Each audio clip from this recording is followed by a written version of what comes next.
Global Maize program, that is Mike Olsen. And this is, although he is not leaving immediately today, but he has some more days to go, 2 weeks more before he will officially leave CIMMYT. But we wanted to take an opportunity to hear from Mike his reflections on his last 10 years of work with CIMMYT Maize program as a upstream research and trade pipeline coordinator. And under his guidance, we have made tremendous strides. We have not only established a very robust trade pipeline for molecular marker discovery, validation, and deployment, but also optimized several procedures based upon his understanding and his experience that he brought from the private sector for the benefit of CIMMYT Maize program and for continuous improvement of our program with greater impacts. And Mike has also led very successfully till now the seed production technology for Africa project, and played a very pivotal role in the stress tolerant maize for Africa project, as well as under the AGG maize work pack, primary outcome 1 on novel tools and technologies for increasing genetic gains. Mike also had a short stint also in the, not short stint, as a reasonable number of years he contributed to the excellence in breeding platform, especially on coordinating the genotyping module.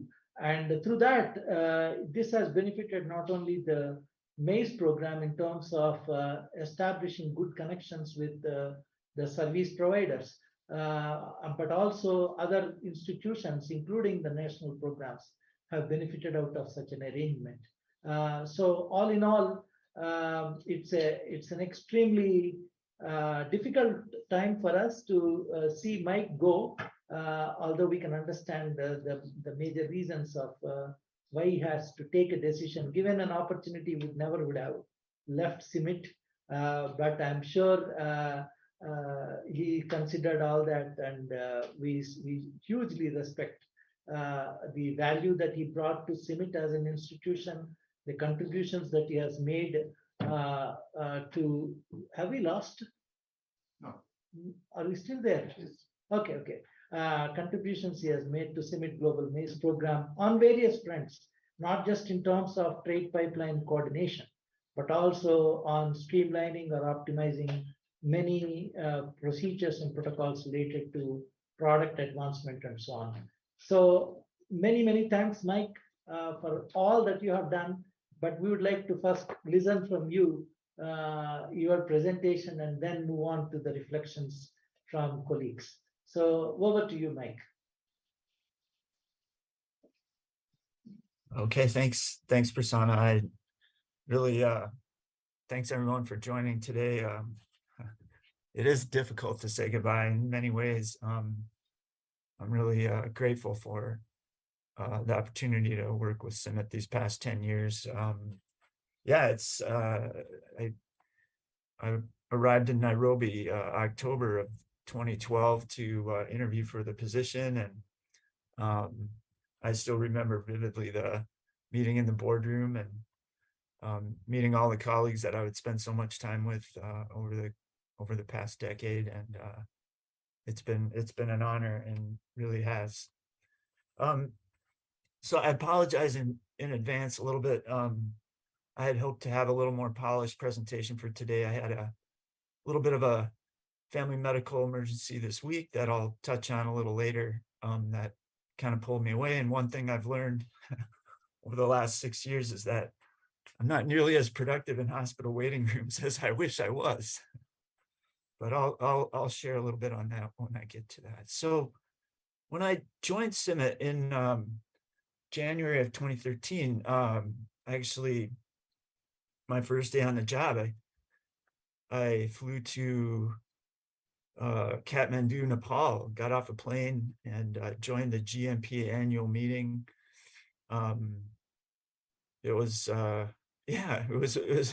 it was thrilling, and it was great to meet so many wonderful colleagues that week, and what I quickly learned was that there was so much excellent research that had already been done. I wasn't at all stepping into any sort of a vacuum. It was world-class research that was being done by the team. And, I just had the real privilege of working together with everyone to try and move those findings into systems that could have impact. And so I just wanted to share a little bit of, what we did together. Again, I spent the past 10 years just really trying to help people see the fruit of their efforts make it into products. That's really, I didn't make any pollinations. I don't even know how to use R. There's so many things that, nothing would happen without all the people. And I know already that I'm going to miss some people, and I apologize for that as well. But with that, I'll just kind of share where we were and where we've gotten to. Let me see here. Okay. So yeah, as I said, I was in Kathmandu at the meeting. One of the things that really jumped out at me was the work that had been done on several different traits, but in particular, Maize streak virus was one. It's just really elegant work that was done by Suda and others to identify this 3 marker haplotype that we knew the trait was important. At the same time, the allele, although it was a major effect allele for a disease that was really important in Africa, it was already at a high allele frequency in germplasm that had been developed in Africa. Of course, it became very, very useful for us because for reasons I'll share in a moment, we were going to need to introgress germplasm from other parts of the world that were, didn't carry this allele. And so this was one of the traits that was already pretty much ready to go when I joined. We had this sort of, I went back through slide presentations I made, and this is from 2014, October, kind of a vision for where we wanted to go, trying to use markers to sort of broaden the funnel, look at more individuals with markers instead of having the phenotype and save costs there. And then, we'll talk a little bit about shortening the funnel or reducing the time to commercial release. But I've used this slide, over and over for 4 or 5 years at the beginning of my time with CIMMYT. And of course, we also at that time had, the DH facility was just opening. And so we had this really unique opportunity to integrate DHs and marker use in product development. And so I see Nick on the call today. Nick taught me how to make a Venn diagram, and I wanted to try to illustrate this concept of widening the funnel. So you can think of these 2 diseases where you have MSV, and of course we had MLN come on, just before I joined. And, you might think of having, a major effect gene for MSV resistance and 1 or 2 major effect genes for MLN resistance, which at the time, this was speculation. It turned out that, in fact, we do have 2 really nice QTLs for MLN resistance. But you think about if you start with only 400 plants in a population, there's only really 6 of those that are going to be homozygous for all 3 of these loci. And so we were talking about, well, what if we could get to 6,000, right? Then we would have, a more of a breeding population for the breeders to work with that would have all 3 of these loci that we know we would really like to have.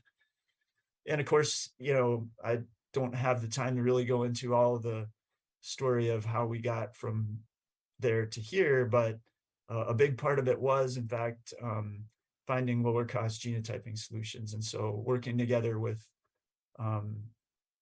different institutions, the whole CGIAR, really, I'd be remiss if I didn't mention, though, of course, the collaborations we have with IRI and ICRISAT at the time to come up with what became the HTPG project that enabled us to really be able to, genotype at high volume, a large number of plants going forward.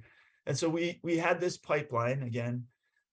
We had sort of this concept of discovery and validation and deployment, where we did this sort of discovery research. Again, the team that I joined was already expert in this space.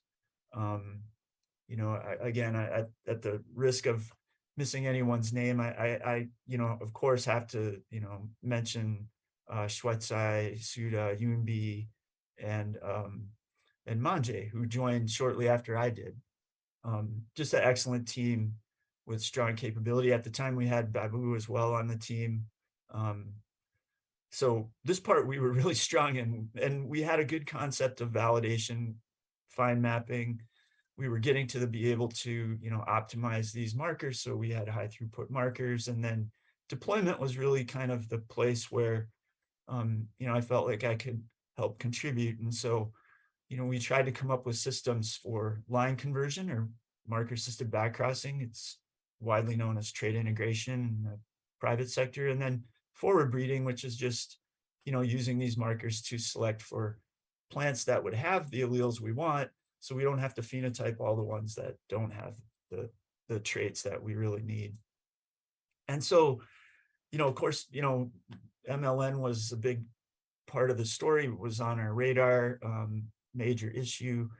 When we started screening our germplasm, really quickly, Manje and the team were able to pick up some significant associations, some like QTLs that looked somewhat promising. We set these up in a grid. We integressed them into 37 different backgrounds using different models to select on different QTLs.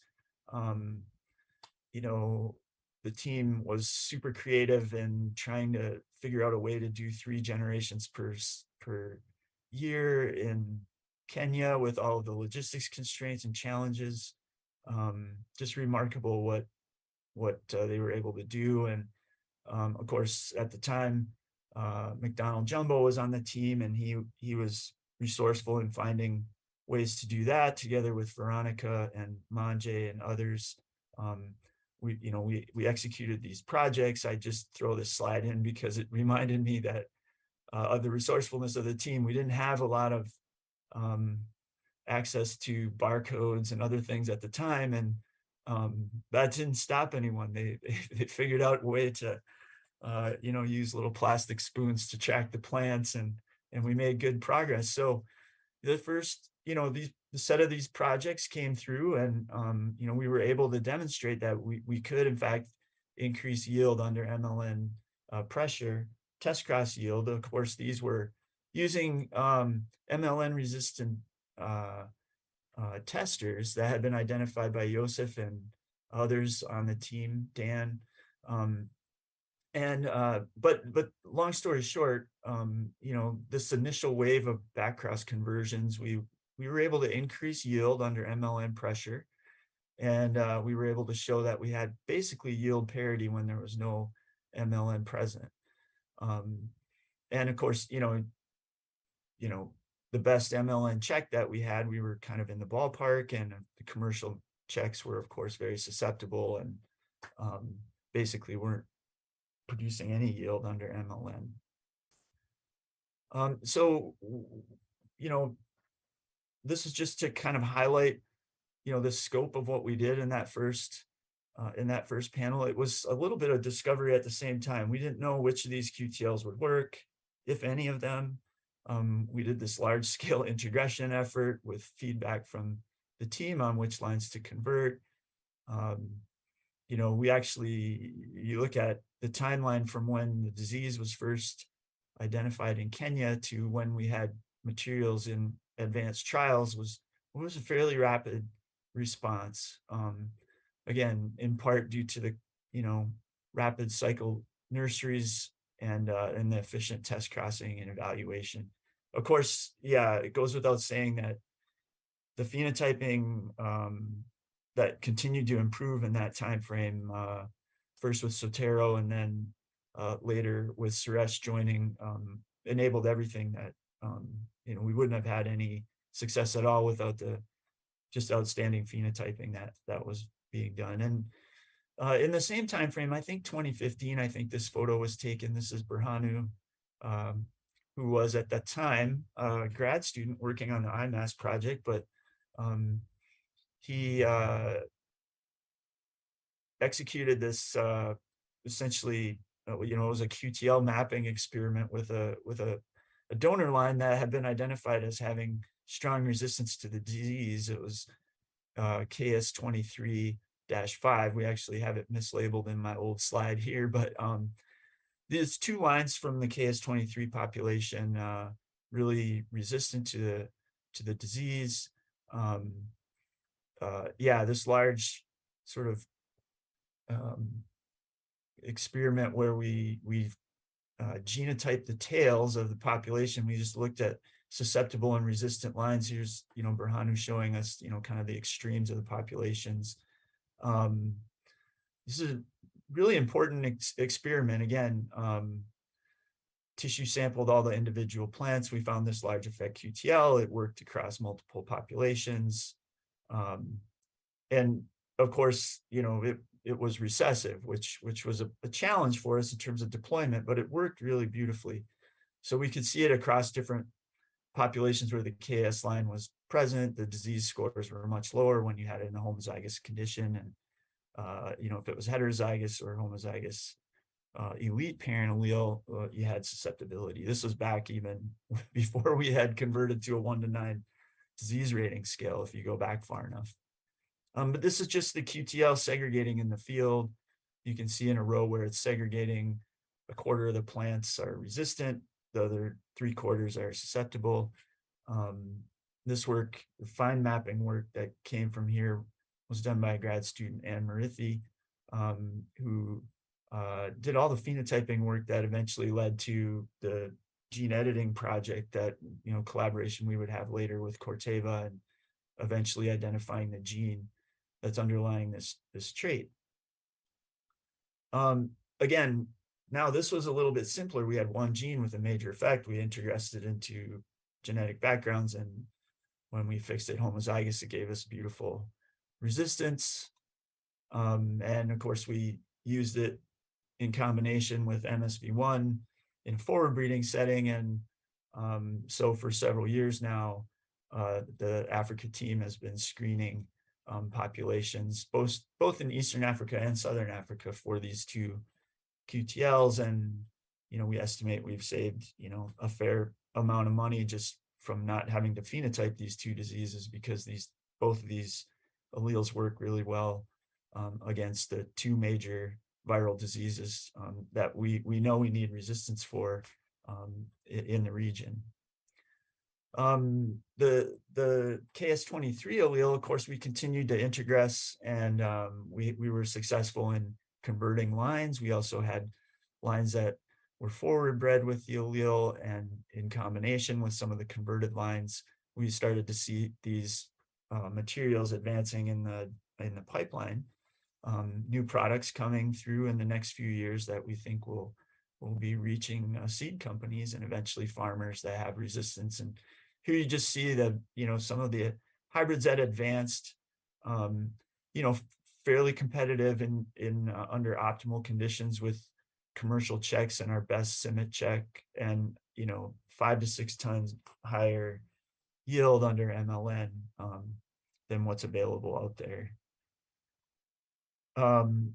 We were also able to bring the two lines of research together, and this is still just coming together on some level. This is very preliminary results yet, but it just shows that a few of the QTLs from the first iteration, the first round, we're actually we were able to stack those together with this large effect QTL from KS23, and we did it in multiple different backgrounds. And what you see is that we have this sort of 5-ton advantage from the KS23 allele, but you also get more than a 1/2 ton of yield when you stack it together with one of these chromosome 3 QTLs. So we're excited about that. We think it adds to the response that we have in terms of tools to deal with MLN going forward, and it was a really exciting sort of finding for us. Again, just to illustrate, we've got our MLN resistant checks that have been released, and you can see the main effect of the QTL, the chromosome 6 QTL puts us kind of right up in that range already. And when we add the additional QTL, we get another nice bump in resistance and in yield, right? I just wanted to spend a minute or two. Prasanna alluded to it a little bit, some of the work that I was able to contribute to in terms of the pipeline. And I look back, and one of the things that really made me smile thinking about was the CML release process, and kind of bringing some structure to how we approached it, and in a peer review process, a two-stage process where we have our regional teams review their best materials, and then they nominate those to sort of a national or a global release committee that's represented by one of the breeders from each of the geographies. It was a little more, and I just wanted to mention this a little bit because I remember when I tried to introduce this, the forums were a little, what do I want to say, maybe, yeah, there was a lot that I was asking of the breeders, and I got a lot of pushback early on from, do we need all this information? And maybe we did, maybe we didn't. What I really appreciated was the willingness of the breeders to really adopt a new approach to how we looked at really getting down to what is our most elite germplasm. And it was fun to kind of go back retrospectively and look at this advancement, because now, of course, this many years later, I know these lines very well and which ones did so well. Some of that, of course, all of us really loved CML 571, and it's, of course, still out there just sailing away, doing a great job, and 566 having a huge impact. So it's just kind of fun to go back and see this. I don't know, Prasanna, you have something to add, or? I'm just clapping. I'm just clapping. Oh, okay. Okay. But yeah, we, all of the things that now are sort of secondhand, photos that we have, and the data from different stages that's provided in a format that makes it easier for the committee to, really make assessments of the value of these lines, and the QC process too. I again, both the breeding team and the molecular scientists working together to implement a better QC process. You can see it actually in the most recent releases. We know that prior to this cohort of CMLs, we did have some significant problems with line uniformity, and in these last few releases, we've really cleaned that up as a team, and that's been great to see. I just have a few slides on genomic selection, because it was sort of like a space that, this nebulous world where we've all been trying to work. And again, I'm just, humbled by the work of the whole team, really, thinking about, how can we use this tool that we know is powerful, but we're not quite sure how best to deploy it. And this again is a slide deck that I shared in 2014 where we wanted to get to. I pulled together a few quotes here on, how this estimation set, how do we get signal from our historic germplasm to be able to predict new families, new populations with some accuracy for these complex traits that are really expensive to phenotype. And this, I kind of pulled this slide back up because this was at the time sort of a vision, like, hey, maybe someday we'll get here. Essentially just, we know our germplasm is, very diverse. But we also know that, in order to use genomic selection, we have to be able to find signal from close relatives to really be able to predict new populations. And I think that's borne out over time. the handwriting was on the wall in the literature a little bit. If you read the fine print back in 2013 and 14, there was, it was starting to come into focus. I think our team's done a great job at really working closely with the breeders to turn this into a tool that we can use routinely. And this was sort of a seminal slide, I think, in many ways, where we deployed genomic selection again, working with the breeding team, in this case, Isabel Peña, with the open-mindedness to let us kind of tinker with his breeding pipeline. Essentially, we were able to show that, yeah, I mean, phenotypic selection and genomic selection gave us similar results, and we were able to do this at a lower cost, and having this sort of result in a live breeding program at scale with thousands of DH lines, I think kind of legitimized the approach in the context of what we were trying to do and where we were working, and from there others with across the GMP have adopted the methodology, and we've made a lot of progress in my opinion. This really all of this really just went on with just minimal guidance from me. I just tried to plant a seed here and there of a concept or an idea, or how we could sort of validate whether or not it was working, set up an experiment like this. And then, with the time I have left, a couple other things I just wanted to share. Of course, Prasanna mentioned the big project, the collaboration we have with Corteva on it's called the Seed Production Technology for Africa. It's a legacy project of what was, at the time I joined, the IMAS project, Improved Maize for African Soils. It was being led by Bish Das. And Bish sort of transitioned the leadership of the project over to me during the first year of my tenure with CIMMYT. And this project was just a really amazing collaboration. I think this, working with the national programs and the private sector to kind of bring together technology that could really have an impact in farmers' fields. So just a little bit of history on this. This slide is showing it's what we know in the plant breeding world as a male sterility trait, right? We kind of renamed it non-pollen producing and pollen producing just to sort of have a more widely understandable nomenclature that would be a little less confusing for the general public when we started talking about what's happening biologically with this trait. Essentially, what you have is this plant here is not producing pollen. It has a gene that is dominant in this case, so if it even has one copy, it won't produce pollen. This one, of course, is producing pollen.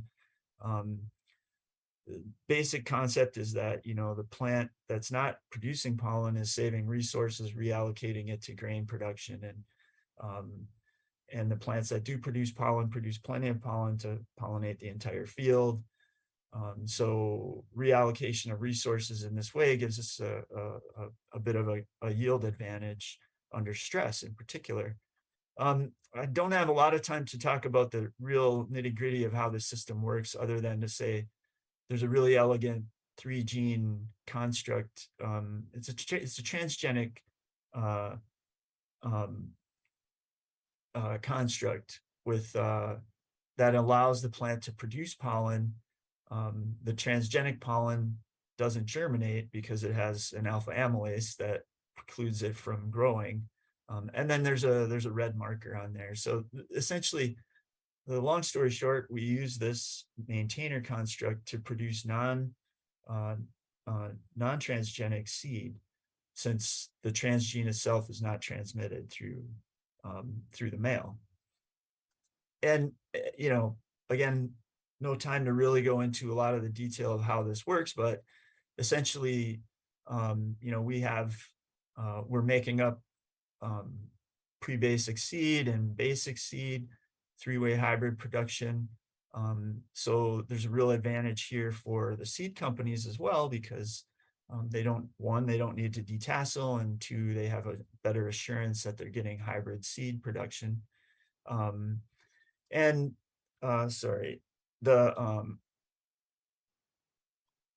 The final hybrid that goes to the farmer, 50% of the plants are shedding pollen and 50% are not. We sort of coined the phrase 50% non-pollen producing hybrids, and we nicknamed the trait FNP because it got to be just too crazy to try and explain what was what. So FNP is a trait now. You can think of it that way. It's just a trait in a hybrid. It's the same hybrid. The base genetics are, conventional. There's no transgene there. It just segregates 1-to-1 for the presence or absence of this MS44 gene, which causes half of the plants not to produce pollen. And we tested this widely. I just threw this slide in as a reminder to really mention the incredible contributions of both CalRO and ARC. Those were our national program partners through IMAS and this first phase of the SPTA project. Just sitting together with the CalRO team in particular, I remember in this time frame, brainstorming about how to get better on-farm data, how to find the right farmers, how to get yield estimates under low input conditions. It was not a trivial question, and that, of course, we were also able to work closely with DRNSS and others in Zimbabwe on the same question. Eventually, we came up with some really outstanding research results.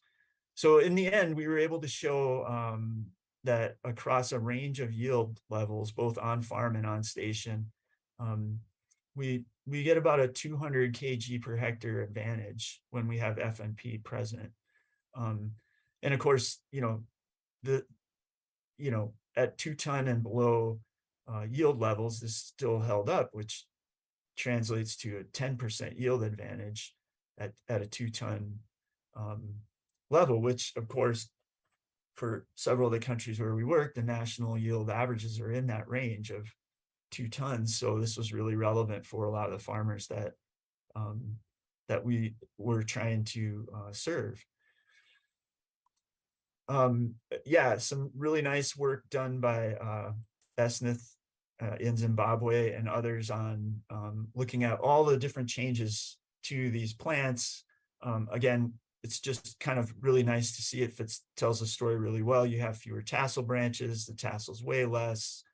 Plants are a little shorter, which actually is not a bad thing because they tend to lodge a little bit less too. Ear height, significant but very minimal difference in ear height. A little bit shorter, again, not a bad thing. But then looking at kernel weight, ear length, and kernel number, that's where the yield components that are really changing in these plants and contributing to the overall yield advantage. And so it was, like I said, the legacy of the Improved Maize for African Soils project. So we talk about nitrogen use efficiency, and in reality, it's increased yield is in fact its own form of resource use efficiency. So this reallocation of resources based on this single gene that we're able to deploy gives an advantage to people farmers who have less access to affordable fertilizer. And, as I mentioned, since it's kind of a consistent 200 kgs across the range, what you see is that at lower yields as a percentage of the farmer's anticipated yield, it's a larger percentage advantage. So we see it as a technology that can really benefit farmers with what I would say are just lower yield expectations based on whatever their constraints might be or their risk for drought or other things. 200 kgs is a lot, actually, when you think about it in terms of what it takes to get 200 kgs of yield gain under severe drought or low nitrogen. That's, based on our estimates of genetic gain in our breeding populations, that's equivalent to about 6 years of breeding. with a single gene. So we're stacking this on top of the genetic gain that the breeding team is making, and really hoping to also assist with incentivizing our seed company partners to turn over, to introduce new varieties, bringing higher performing hybrids to the market at the same time. Another advantage to the seed companies and this one this one is really fun for me to talk about, because this all kind of happened without me at all. And that's exciting because I can see the team brainstorming, wheels turning, and something just kind of came about that was really kind of unexpected. We knew that not needing to detassel would save seed companies some funds, but we also had some limited data that, not having to detassel also increased female seed yield in the seed production field, just because the very act of detasseling removes some plant material that's photosynthetic and, contributing to seed yield in the seed producers field, right? Which is important to them. What we didn't know was how much they're losing by detasseling, right? And so actually the team did this beautiful kind of experiment where it's actually just contacted different seed companies, went out, picked up tassels from their production fields. So their detasseling crews are going through, I think we had 5 different companies, different seed production fields in South Africa and Zimbabwe. And it turns out that on average, across all these fields, they looked at thousands of tassels. They're removing, between 2 and 3 leaves on average, just because the manual detasseling, you're covering so much ground in so little time, and you have to be timely with it.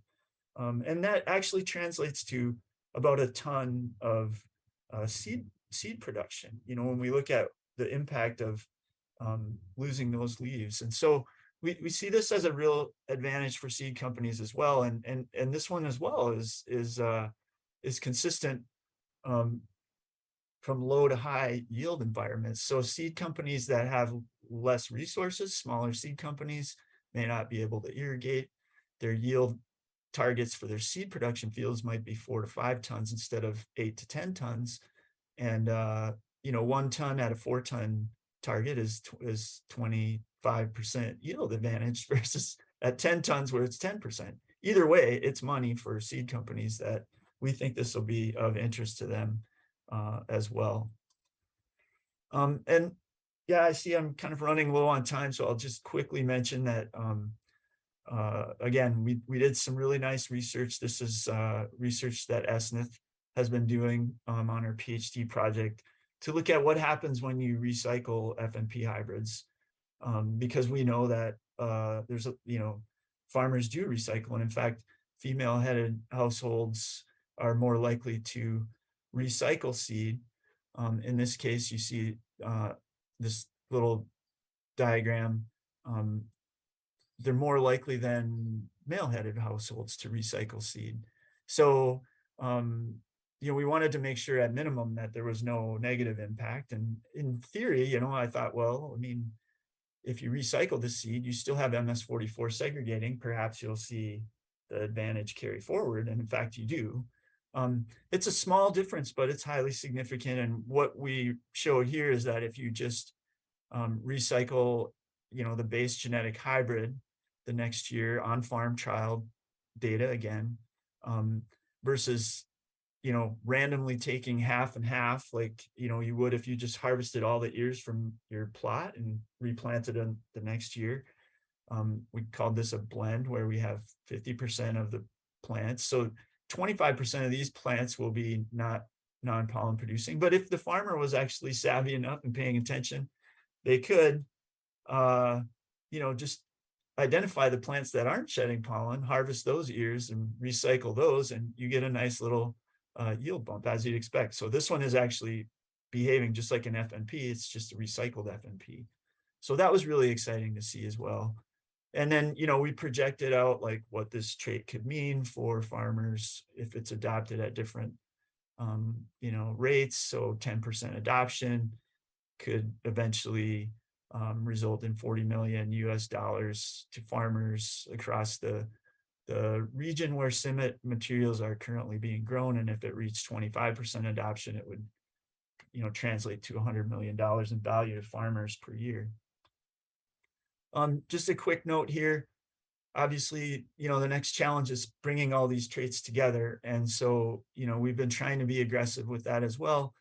Again, with MLN, you need it in all three of the parents. So like in this case, that's denoted as an N here, where, we need all three parents of this hybrid to have the MLN allele. And then we need the female, the single cross female, the female of the single cross female to also have the MS44 gene. And and by next year, we're excited to say we should have our first stacked commercial hybrid that's already been released in trials in Kenya. So super excited to see that, to actually go out to Naivasha in an MLN plot and see, an MLN resistant hybrid that's segregating for pollen production. I just wanted to mention, I think to me, this is one of the highlights of my 10 years, really, working with the young scientists in the region. Each of us as internationally recruited scientists go through the process of applying for a visa. And part of that process is actually a commitment to training local scientists to be able to do the job that you're doing currently. You have to be able to convince, in this case, the government of Kenya that I'm bringing a skill set that's needed for Kenya that's not present there currently. And so it's exciting in many ways to see these young scientists from different countries making an impact back in their national programs and or working towards advanced degrees. Super exciting for me. In the process of interviewing for the job that I'm moving into, they asked me, what do you consider your biggest impact while you've been at CIMMYT? And I didn't hesitate. It was the people that are doing such great science that I've had a chance to work with, just impacting careers. Just wanted to mention briefly, some of you know,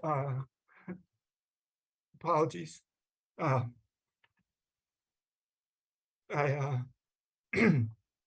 Today is an important day for me in many ways.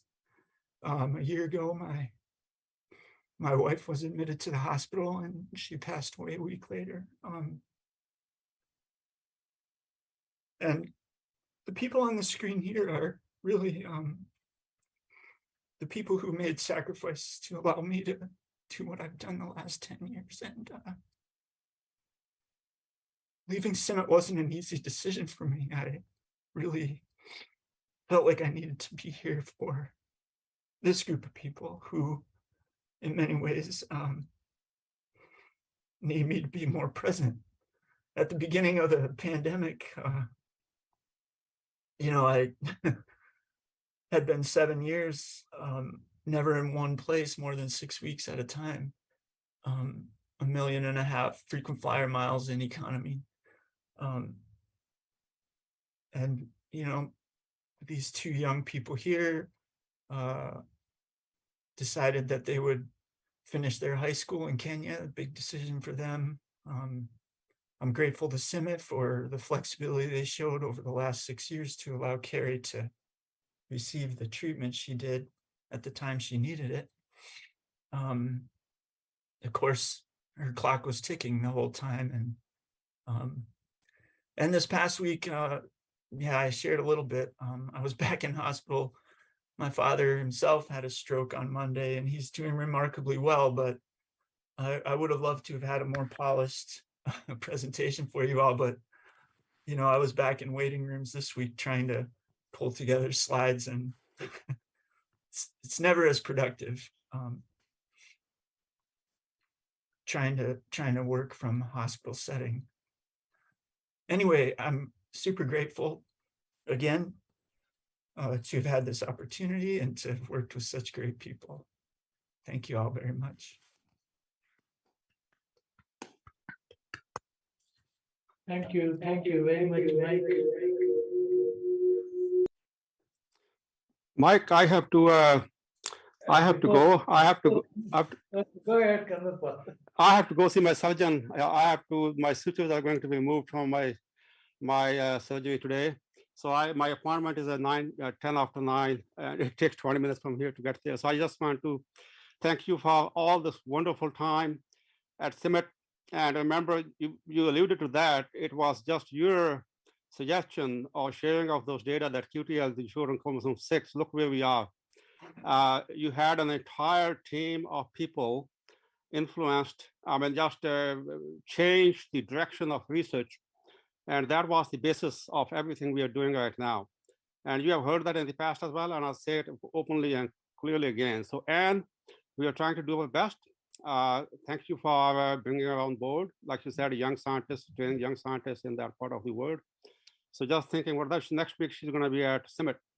So I'm making a special, I'm not supposed to travel because my surgeon told me not to, but I didn't want her to be there by herself. So I'm making a quick trip for a couple of days just to pave her way in the labs and around to introduce her to people. So thank you so much. And it's very unfortunate that what you had to go through, but you can't stop the flow of nature. Yeah. So I really appreciate, I hope we can keep meeting in the future, and we'll keep you up to date, because this work naturally is going to see, it's going to be big impact papers coming along, and we will be in touch. Thank you, Mike, and bye. I have to check out.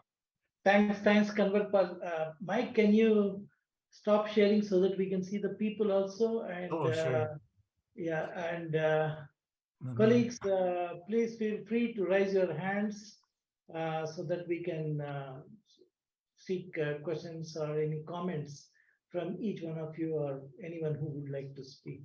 Can you please raise your hands? I don't see any raised hands. Okay, there is Kevin. Kevin, go ahead. Yeah, sorry to go first, but thanks, Mike. I mean, this seminar was really inspiring. I mean, I thought I was going to multitask, but I didn't manage to do very much because it was too interesting to focus on emails or anything else. So really, thanks for all. And it was exciting and enthusiastic for me because of the work you helped do, you participated in. So thanks for everything that you brought to CIMMYT. And like Prasanna said at the beginning, of course, it's with mixed emotions. We're sorry to see you go, but also very happy for you that you move into a new stage in your life and your career. And we look forward to continuing to hear from you and wish you all the best. So thanks and best wishes, Mike. Thank you. Thanks, Kevin. Jill, go ahead. Yes, sorry, it was more a comment and then a quick question. I didn't put my camera on because I think I'm crying now as well. But thank you, Mike. Yeah, it was really wonderful. And I look forward to walking the farmers fields with you in 5 years' time when we see SPTA varieties. I just wondered what advice you'd have for the molecular team moving forward and how we should continue. Thanks. Yeah, that's a great question, Jill. I mean, I think obviously, the team is world class. There's no doubt. I mean, the skill set, scientifically excellent, great people to work with, collaborative. I guess just keep listening to the people next, the people that you're trying to help have impact, right? Working closely with the breeders on finding solutions. Yeah, I mean, it's just such a unique environment that we work in. I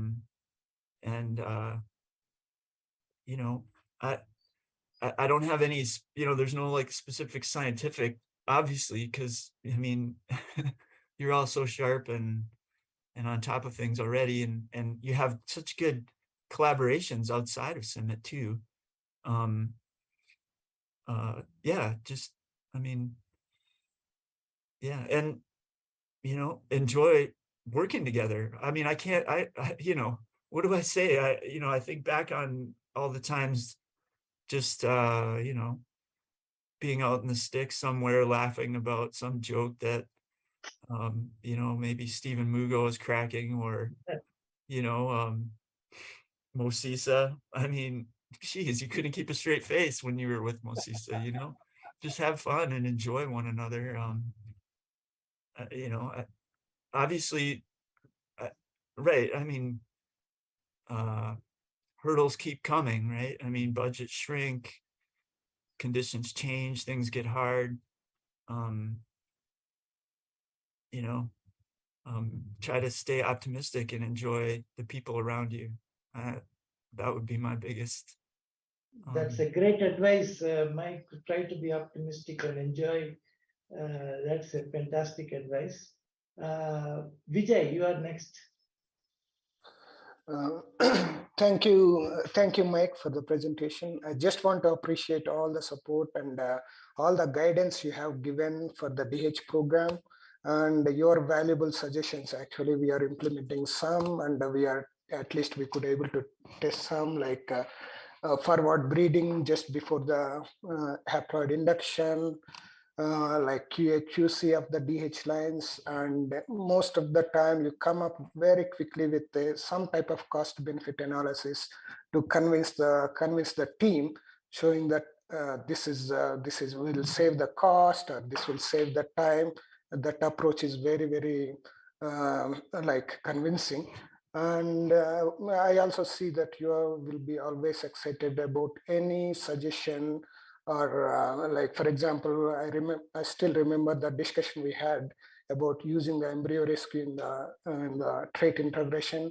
I think you are so excited to just hear that it is working very well with the diploid. So you are immediately very quick to capture that. And now actually we are using with all the new cohorts, we are using embryo rescue. So personally, you're so humble and always willing to listen and discuss. So I really appreciate all your scientific excellence and guidance you have given to us.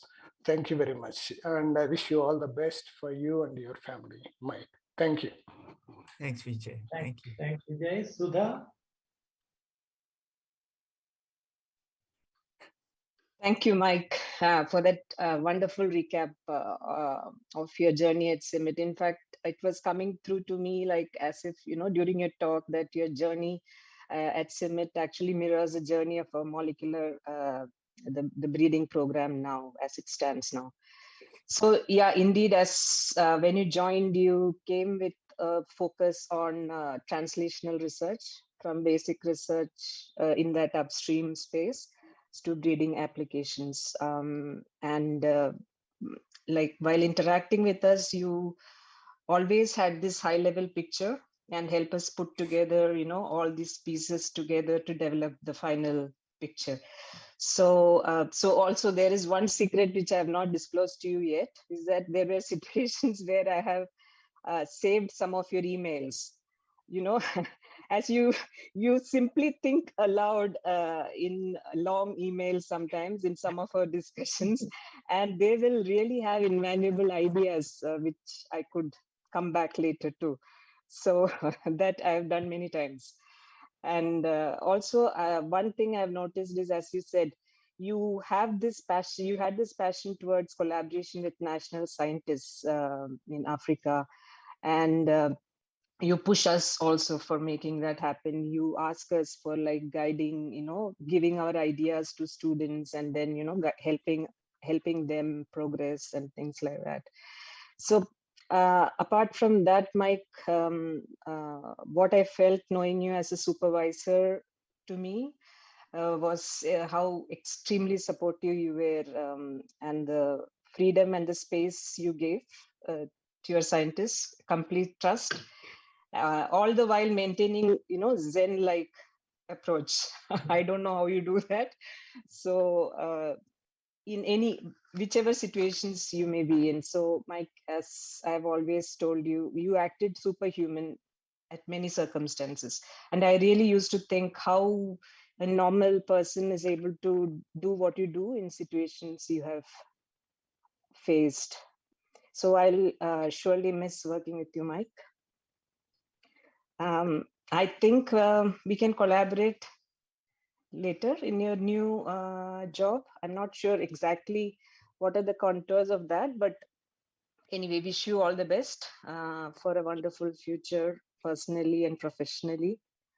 Yeah, thanks, Mike. Thank you, Sudha. It means a lot. It's been an honor. Yeah, thank you. Thanks, Sudha. Joseph? Yeah, thanks, Mike. Thanks for that presentation. So, Mike, I think the first time when you came here for interview, Prasanna asked me and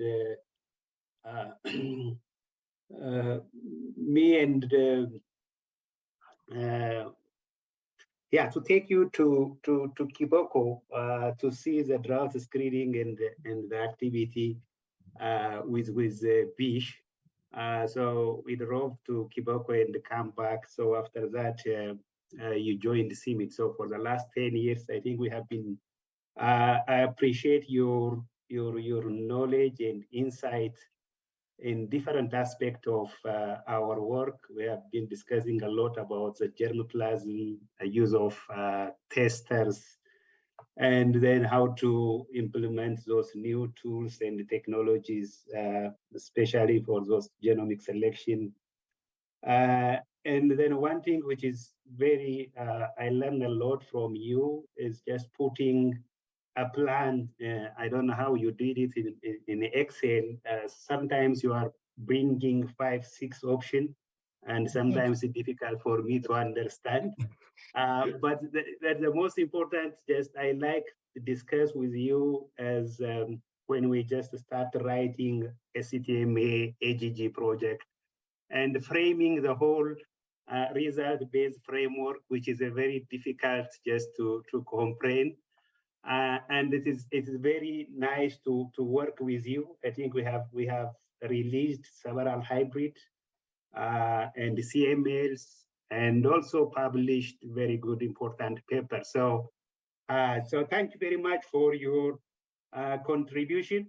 So last week this week actually we had Brian from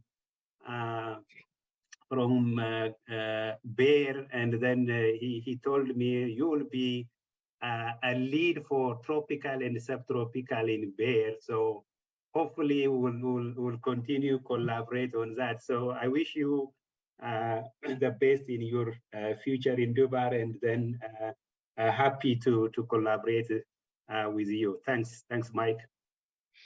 Thanks, Thank you. Joseph. Thank you. Rekshai? Hi, Mike. Yeah.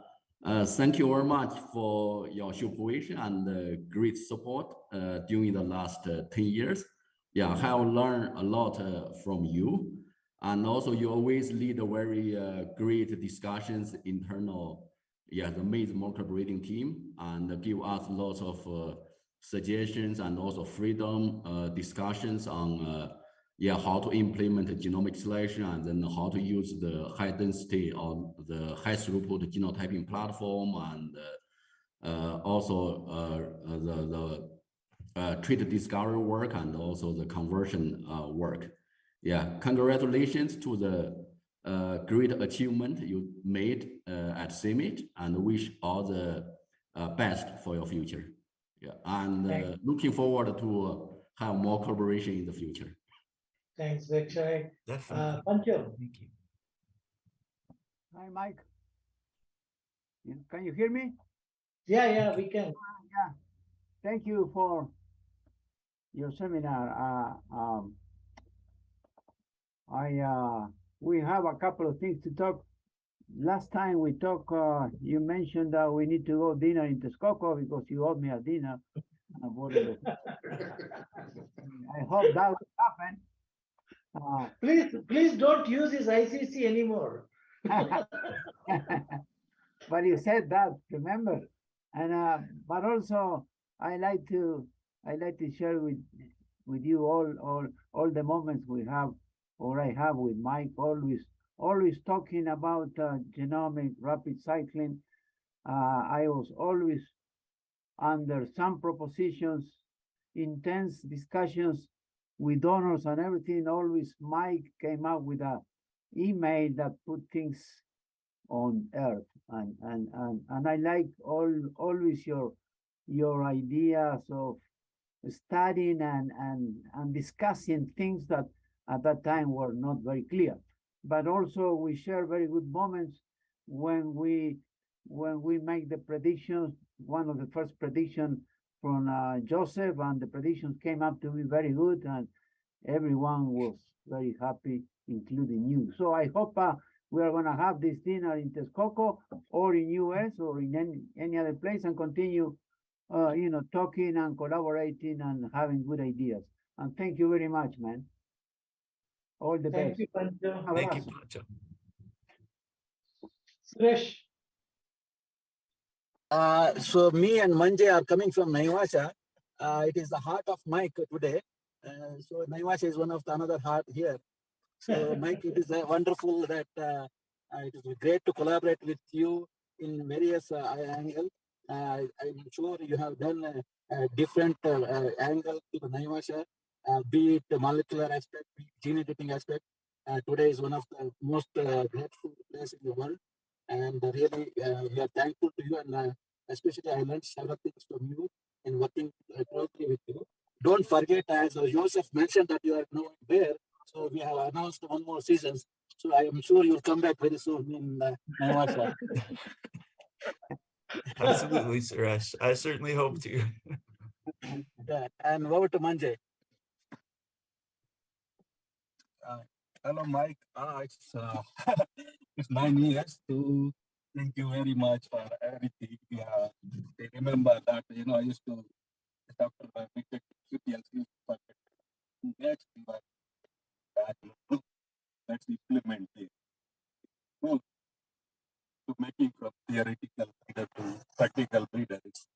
It's a lot of things that I learned from early days, 2013 to now. It's a lot of things. Many thanks for help, especially the freedom.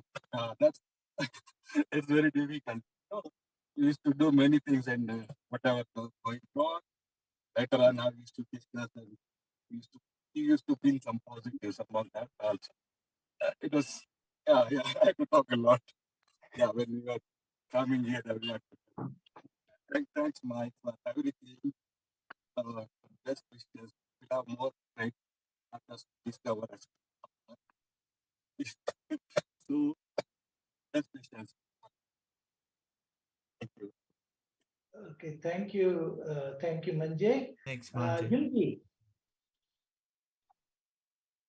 Oh, yes. Mike, I so much enjoy your sharing. Actually, I'm now right before the Chinese national holiday, and right at the moment I'm leaving for my hometown. So I really enjoyed my time with you for the past 10 years. I remember when you joined CIMMYT, I already in China. So we keep distant communications. I really enjoying with you. I remember you come to China once. We have really good time. I just remember several days ago we're talking about you would come back to China again. So I will show you around and look at all the Chinese partners around. But it really surprised me to know you are living as CIMMYT for new jobs. So this is I hope I can still, you will come back to China in some way. So I will, yes, see you. So there's also because the COVID-19, the past 10 years, 2 years, 3 years almost. So I am not able to see you, and also the CIMMYT colleagues. It's a hard time for us, and also especially for you, it's a hard time because of your family issues. So we really appreciate your understanding and support. Is particular to me because we keep long distance distant communications. thank you so much for your contribution to the whole molecular breeding group. You know, we all benefit from you, and I think you make a great contribution to CIMMYT GMP Maize program for the molecular breeding and also the translation of the genomics and molecular breeding tools into practical application. I think it's really, really important. So by the end, I really like to wish you and your family as very best the future, and also I can see you sometime in the future. Thank you so much. Thank you, Yunbi. Arturo. Thank you, Dr. Prasanna. Hey, Mike. I remember we once went to Polanco and spent a day there and having a stay with your beautiful wife and family, your son and daughter, and really I was impressed by the quality and the outstanding human being you are. The work and the achievements you have reached with your efforts are just a natural outcome of how amazing human being you are. Congratulations, and keep doing that kind of sharing what you are, what you can embed in other people's lives. Then thank you very much for sharing with me. Thanks, Arturo. Thank you. Veronica.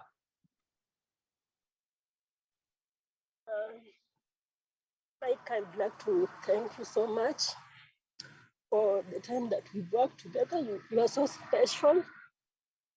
You've been more than a blessing to me. You are a great leader, and you're a wonderful person. Thank you for everything, and I hope we'll still collaborate in the future. I wish you the best and lots of blessings. Thank you, Veronica. Thanks, Veronica. Felix. Yeah, hi, Mike. Good to see you. Hey, Felix. Yeah, well, it's been, great time, Mike, working with you. I mean, we had so many discussions, about everything, basically, in breeding, so in maize breeding. And, you always had some good points to bring to the table. And we had great discussions with the breeding team. And yeah, I guess we didn't have enough time together. That was one thing. But when you were in Mexico, we always had this the time to discuss, and bring some of the colleagues around and have some very powerful discussions. And I'm going to miss that actually a lot. But I'm also going to miss you as a person, as everybody has said. You have a very good way of looking at life, and you are a very positive person, and always willing to share your thoughts, your ideas. And I wish you all the very best, Mike. Actually, I hope we can cross paths in the future, and best for you, man. Take care. Yeah. Thank you, Felix. Thanks. Thanks, Felix. And Mike, would you like to say a few parting remarks before we close the meeting? Oh, yeah, no, just thanks everyone again for joining today. It's really and the kind comments and the thread, and the comments over the video chat. I'm humbled, of course. It's been really a highlight of my professional and personal life, really, to have had this opportunity. Been a real honor.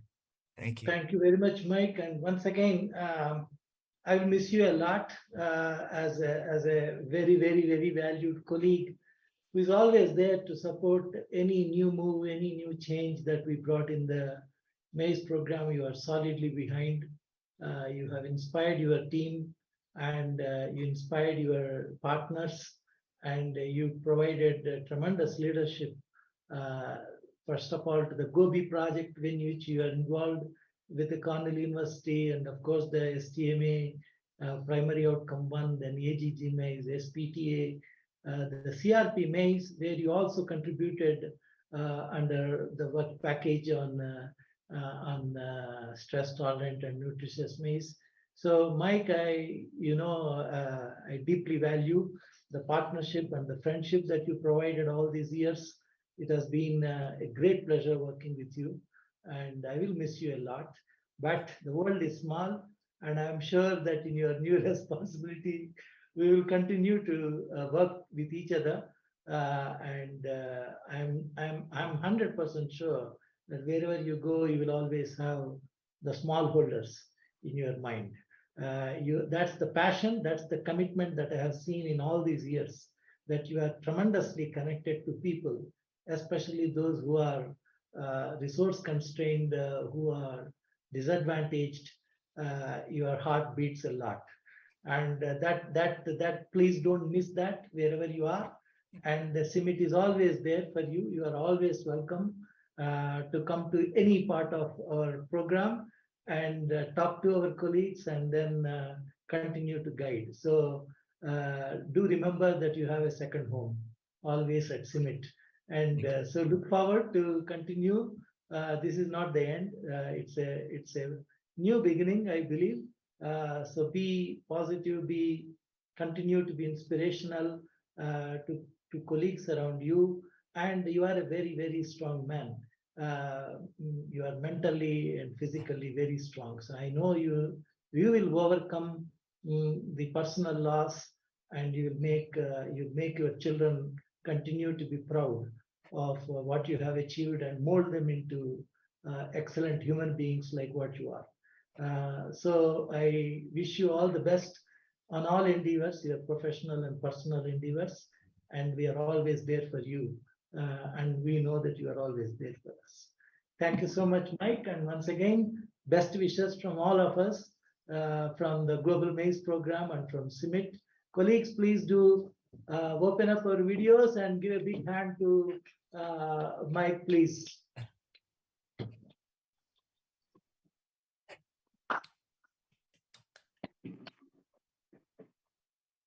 Thank you so much, Mike. Thank you as well. Thanks, Bye-bye. everyone. Goodbye. Bye.